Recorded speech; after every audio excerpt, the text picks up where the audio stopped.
ದಿನನಿತ್ಯದ ಸುದ್ದಿ ಅಪ್ಡೇಟ್ಗಾಗಿ ಈ ಕೂಡಲೇ ನಮ್ಮ ಪಂಚಗಿರಿ ನ್ಯೂಸ್ ಚಾನೆಲ್ ಅನ್ನು ಸಬ್ಸ್ಕ್ರೈಬ್ ಆಗಿ ನಮ್ಮನ್ನು ಪ್ರೋತ್ಸಾಹಿಸಿ.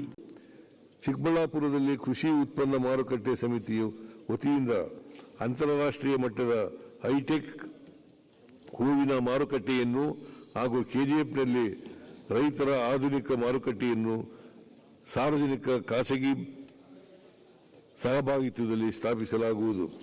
ಮುಖ್ಯಮಂತ್ರಿ ಸಿದ್ದರಾಮಯ್ಯ ಅವರು ತಮ್ಮ ದಾಖಲೆಯ 16ನೇ ಬಜೆಟ್ ಇಂದು ಮಂಡಿಸಿದ್ದು ಉತ್ತಮವಾದ ಬಜೆಟ್ ಇದಾಗಿದ್ದು, ಜಿಲ್ಲೆಯ ಬಹು ವರ್ಷಗಳ ಬೇಡಿಕೆ ಸುಸಜ್ಜಿತ ಆಧುನಿಕ ಹೂವಿನ ಮಾರುಕಟ್ಟೆಗೆ ಬಜೆಟ್ನಲ್ಲಿ 140 ಕೋಟಿ ರೂಪಾಯಿ ಹಣ ಮಂಜೂರಾಗಿದ್ದು ಬಹಳಷ್ಟು ಖುಷಿ ತಂದಿದೆ ಎಂದು ಜಿಲ್ಲಾ ಗ್ಯಾರಂಟಿ ಯೋಜನೆಗಳ ಪ್ರಾಧಿಕಾರದ ಜಿಲ್ಲಾಧ್ಯಕ್ಷ ಕಾಂಗ್ರೆಸ್ ಹಿರಿಯ ಮುಖಂಡ ಎನ್ ರಮೇಶ್ ತಿಳಿಸಿದರು.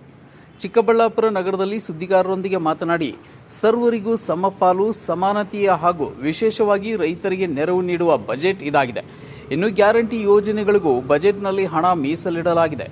ಚಿಕ್ಕಬಳ್ಳಾಪುರದಲ್ಲಿ ಹೂವಿನ ಮಾರುಕಟ್ಟೆಗೆ ಬಜೆಟ್ನಲ್ಲಿ 140 ಕೋಟಿ ರೂಪಾಯಿ ಮಂಜೂರಾಗಿದ್ದು ಸಂತಸದ ವಿಷಯ ಹಾಗೂ ಜಿಲ್ಲಾ ಉಸ್ತುವಾರಿ ಸಚಿವ ಡಾಕ್ಟರ್ ಎಂಸಿ ಸುಧಾಕರ್, ಶಾಸಕರಾದ ಪ್ರದೀಪ್ ಈಶ್ವರ್ ಅವರಿಗೆ ಧನ್ಯವಾದ ತಿಳಿಸುತ್ತೇನೆ ಎಂದು ಹೇಳಿದರು. ಇವತ್ತು ಸಿದ್ದರಾಮಣ್ಣವರು ರಾಜ್ಯದ ಮುಖ್ಯಮಂತ್ರಿಗಳು, ನಮ್ಮ ಕಾಂಗ್ರೆಸ್ ಪಕ್ಷದ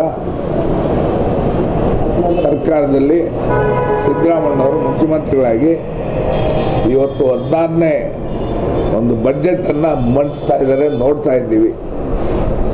ಅದರಲ್ಲಿ ವಿಶೇಷವಾಗಿ ಚಿಕ್ಕಬಳ್ಳಾಪುರ ಜಿಲ್ಲೆಗೆ ನಂದಿ ಕ್ರಾಸ್ ಬಳಿ 140 ಲಕ್ಷಗಳು 140 ಕೋಟಿ 140 ಕೋಟಿ ರೂಪಾಯಿಗಳ ಒಂದು ಹೂವಿನ ಆಧುನಿಕ ಹೂವಿನ ಮಾರ್ಕೆಟ್ಗೆ ಅವರು ಬಜೆಟ್ ಮಂಜೂರಾತಿ ಕೊಟ್ಟಿರೋದು ಮೊಟ್ಟ ಮೊದಲನೇದಾಗಿ ಭಾಳ ಸಂತೋಷಕರ ವಿಚಾರ. ಕಳೆದ 15-20 ವರ್ಷಗಳಿಂದ ಈ ಬೇಡಿಕೆ ಇತ್ತು. ಯಾಕಂದರೆ ಒಂದು ದಿವಸಕ್ಕೆ ಸುಮಾರು ದೊಡ್ಡ ಕಂಟೈನರ್ ಲಾರಿಗಳಲ್ಲಿ ಒಂದು 20-30 ದೊಡ್ಡ ಲೋಡ್ನಷ್ಟು ಹೂಗಳು ಇಲ್ಲಿಂದ ಬೇರೆ ರಾಜ್ಯಗಳಿಗೆ ರವಾನೆ ಆಗ್ತದೆ. ಹಂಗಾಗಿ ಸುಮಾರು ಜಿಲ್ಲೆಯಾದ್ಯಂತ ಹೂಗಳು ಚಿಕ್ಕಬಳ್ಳಾಪುರಕ್ಕೆ ಬರುವಂಥ ವ್ಯವಸ್ಥೆ ಇತ್ತು. 20 ವರ್ಷಗಳಿಂದ ಬೇಡಿಕೆ ಇತ್ತು. ನಮ್ಮ ಜಿಲ್ಲಾ ಉಸ್ತುವಾರಿ ಸಚಿವರು, ಉನ್ನತ ಶಿಕ್ಷಣ ಸಚಿವರು, ನಮ್ಮ ನಾಯಕರಾದಂಥ ಡಾಕ್ಟರ್ ಎಂಸಿ ಸುಧಾಕರ್ ಅವರಿಗೆ ಈ ಸಂದರ್ಭದಲ್ಲಿ ವಿಶೇಷವಾದ ಅಭಿನಂದನೆ. ಅದರ ಜೊತೆಗೆ ಕ್ಷೇತ್ರದ ನಮ್ಮ ಶಾಸಕರಾದ ಪ್ರದೀಪ್ ಈಶ್ವರ್ ಅವರು ಕೂಡ ವಿಶೇಷವಾದ ಧನ್ಯವಾದಗಳನ್ನ ಈ ಮೂಲಕ ಅರ್ಪಿಸಲಿಕ್ಕೆ ಬಯಸ್ತೇನೆ.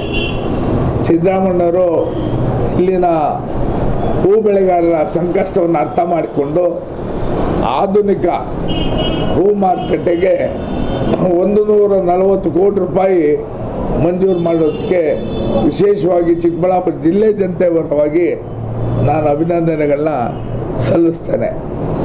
ಇದೇ ಸಂದರ್ಭದಲ್ಲಿ ಬಜೆಟ್ ನೋಡ್ತಾ ಇದ್ದೀನಿ. ನಾನು 10 ಗಂಟೆಯಿಂದ ತುಂಬ ಉತ್ತಮವಾದ ಬಜೆಟನ್ನು ಮಂಡಿಸ್ತಾ ಇದ್ದಾರೆ.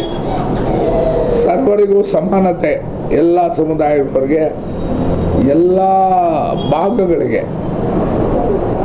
ಸರ್ವರಿಗೂ ಸಮಾನತೆಯ ಒಂದು ಸಹಬಾಳ್ವೆ ಬಾಳುವಂಥ ಬಜೆಟ್ ಇದಾಗಿದೆ.